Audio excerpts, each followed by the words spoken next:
Voilà, nous sommes en plateau avec notre consultant du jour, le révérend pasteur Victor Kwasi. Bonjour, serviteur de Dieu. Merci. Alors, bienvenue. Merci. J'espère que la santé est au beau fixe. Tout va bien. Tout va bien. Nous sommes vendredi, ça rappelle beaucoup de choses. Oui. Ça rappelle le matin. Oui, et certains disent que c'est un vendredi saint. Ouais.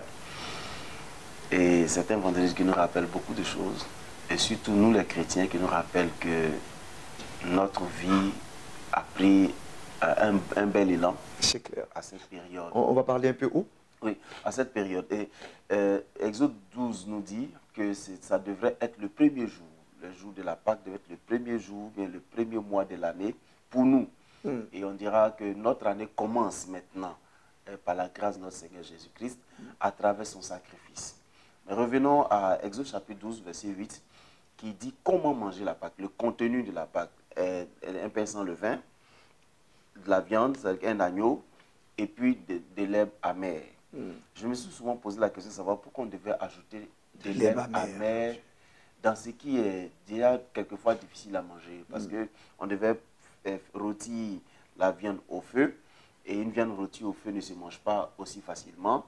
Avec un pain sans levain, c'est-à-dire le pain sans levain il est déjà dur et difficile à manger, on doit encore ajouter de l'herbe amère. C'était le contenu de la Pâque à manger pour pouvoir aller vers la délivrance. Parce qu'il y a le contenu de la Pâque et puis il y a les attitudes qu'on devait avoir pendant que nous étions en train de manger la Pâque. Mais l'herbe amère signifie la difficulté. La difficulté pour dire que dans le processus de notre délivrance, il y a la difficulté qu'on devrait accepter. Ouais. Aujourd'hui, l'esprit du chrétien est devenu assez fébrile, assez fragile. On se plaint de tout. On se plaint de ce que nous n'avons pas. Parce qu'on nous a déjà enseigné que ce n'est pas normal que le chrétien n'ait plus ceci, n'ait pas cela, n'ait pas cela. Et le chrétien ne se réjouit jamais de ce qu'il a, mais se plaint toujours de ce qu'il n'a pas. Oubliant que la difficulté fait partie du processus de la grâce et de l'épanouissement. Il y aura des herbes amères dans le parcours. Après, le verset 11 de Exode nous dit les attitudes, comment manger. C'est-à-dire qu'il faut être prêt pendant que nous sommes en train de manger la Pâque. Je veux dire quoi? Pour terminer, pour dire que pendant que nous sommes en train de manger la Pâque, il faut qu'on soit prêt. Et prêt, c'est prêt spirituellement, prêt socialement. Il y a des opportunités qu'on ne pourrait pas saisir quand nous ne sommes pas prêts. Des chrétiens manquent des opportunités de développer leurs entreprises parce qu'ils ne sont jamais prêts. Parce qu'ils ne sont pas en éveil. La Bible, soyez sobre, veillez, parce que votre adversaire, le diable, rôde, cherchant qui il va dévorer. Cette expression signifie que ce n'est pas tout le monde que le diable vient pour dévorer. Ouais. Non, non, il ne peut pas venir tomber sur toi. Comme la pauvreté, la Bible dit un peu croiser les mains et sommeiller, la pauvreté te surprendra. C'est-à-dire que si tu dors que tu n'es pas sobre, la pauvreté va te surprendre. Aujourd'hui, le chrétien n'est plus sobre en réalité. On est perturbé par beaucoup de pensées qui nous disent que telle chose n'est pas bonne, telle n'est pas bien. Et honnêtement, pardonnez-moi, peut-être que les gens seront fatigués que je le dise à tout moment, mais je dis que on ne peut pas dire que faire des affaires, ce n'est pas une bonne chose. Être dans la politique, ce n'est pas une bonne chose. Et puis quand on a nous fait de moissons, ce sont les hommes d'affaires, les politiciens qu'on cherche pour venir donner l'argent. Il faut arrêter ça. Il faut arrêter. Ça fait trop hypocrite. C'est pas bien. C'est pas intéressant.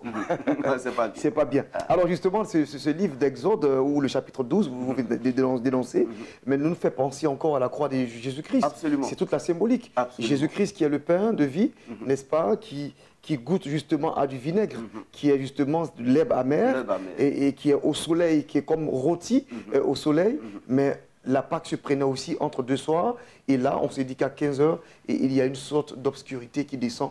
Et je crois que c'est tout là, le sens même de la Pâque, et ça doit nous conforter pour dire que Jésus-Christ est véritablement la Pâque, et cette Pâque de Dieu. Absolument. C'est l'image parfaite de Jésus-Christ qui a été décrite dans Exode chapitre 12, mais qui nous donne l'enseignement, qui nous donne des avertissements de façon précise. Il ne faut pas qu'on reste là à observer juste les symboliques, mais qu'on tire les leçons et qu'on pratique ce que Dieu veut nous dire à travers cette symbolique. Parce qu'on a fini de fêter, on a essayé de manger un peu entre nous, amis et tout, et puis on ne sait pas ce que ça signifie pour nous. Nous allons traverser des moments difficiles, mais ces moments difficiles ont un seul but.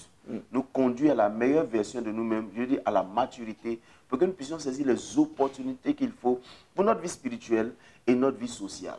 Parce que nous vivons sur la terre, tant que nous vivons sur la terre, Normalement, le chrétien devient celui qui répond aux besoins spirituels, aux besoins moraux et aux besoins socio-économiques de la société. Amen.